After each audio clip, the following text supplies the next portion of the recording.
Hey guys! 月ヨガチューブの月です。今日は心と体をポジティブにするエナジーフローヨガを行います。4分立ちのポーズのみの動きで土台を安定させながら代謝を高めていきます。下半身の強化やウエスト周りのストレッチとツイストを加えてくびれメイク、代謝を高めて脂肪燃焼、胸を開いて猫背改善やポジティブマインドに導いていきます。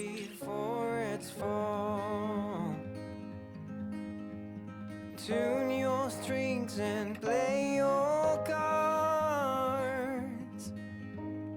Leave the words hit me like a game of darts. まずは両手を大きく上に引き上げて深呼吸です。吸って手を上、吐いて解放します。あと2回繰り返しましょう。全身にたっぷりと空気を入れて、これから体を動かす準備をしていきます。両手を腰に置いたら、右足一歩後ろについて足裏全部つけます。両手を前から上に引き上げ、胸をたっぷり開いて前の膝は90度。体を右に開いたら両手肩の高さです。前の手のひらを空に向けて吸いながらすくい上げるように空の方向へ。リバースウォーリア。反対の手ももの裏か前の足付け根まで回します。今度は左手を足の内側に下ろし、反対の手を持ち上げていきましょう。さらにお腹の力を使って体を支え、後ろで手をつなげたらつなぎましょう。胸と体側を伸ばすポーズです。後ろの足、かかとでしっかり踏み込みましょう。前側のウエストが伸びたら、今度は後ろ足、つま先立ちで両手を上、ハイランジのポーズ。そこから左にねじって両手肩の高さです。吐く息でツイスト。胸たっぷり開きながらもう一度繰り返しましょう。背骨の位置は変えずに絞り上げるようにしながらツイストします。両手胸の前で合わせ、そのまま上半身前に傾けます。肘を膝の外側に引っ掛けてツイストを深めましょう。バランスが取れたら右足踏み込んで両足揃えていきます。ツイスティングチェアポーズ。両膝伸ばしたら前屈のポーズに入りましょう。膝を曲げても OK。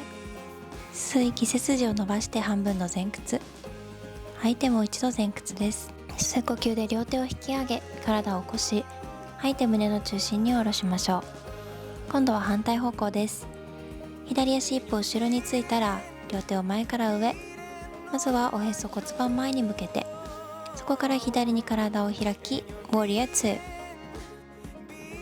前の背すくい上げるようにしてリバースウォリア。前の足しっかり踏み込みましょう。両手肩の高さに戻したら、右手を地面に下ろして、反対の手後ろから引き上げます。胸を開いたまま後ろで握手。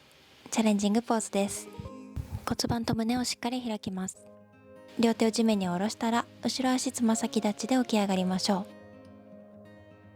こからお腹を使います。吐く息で右にツイスト。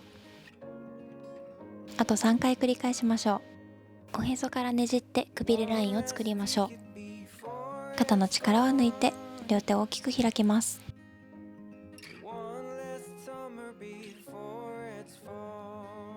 手のひら胸の前で合わせたら、体を前のめりにして膝の外側に肘、背骨ウエストにアプローチです。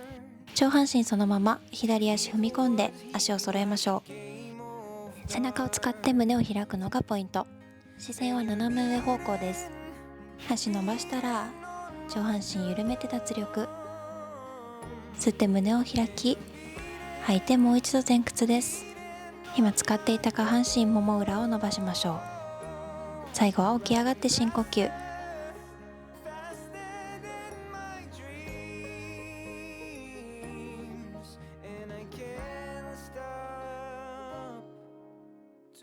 ラストもう一度。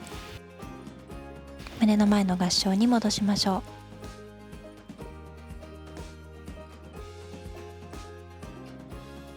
お疲れ様でした。Thank you for watching。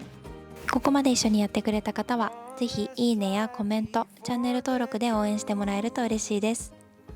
また次の動画でお会いしましょう。Have a nice day! I ask myself, where should I